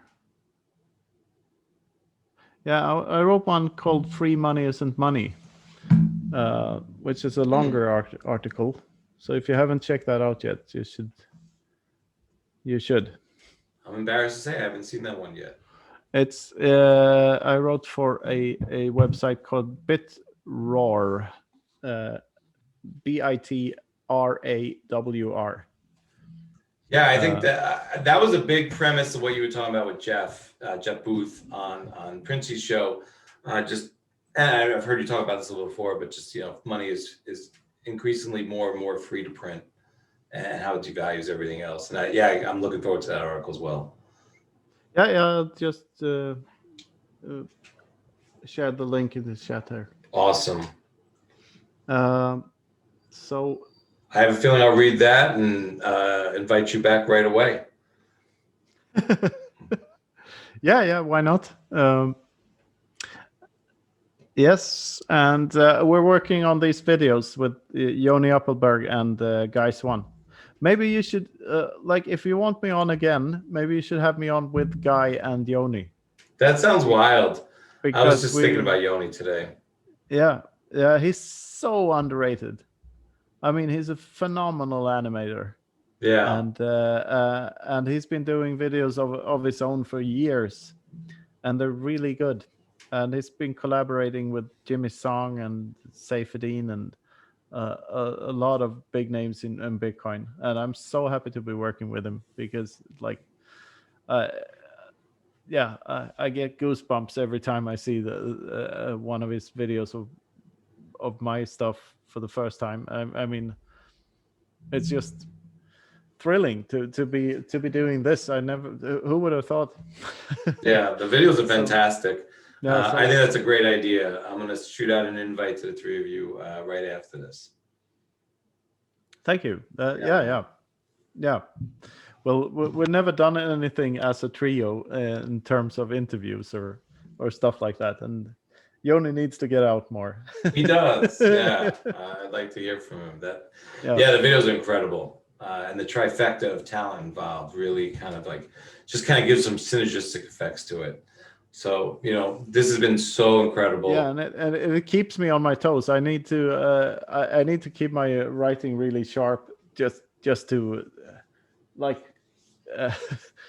if I'm cooperating with those two guys, I really need to step up my game. That's great. Okay. I think they just take your fantastic writing to another dimension, adding the audio and visual.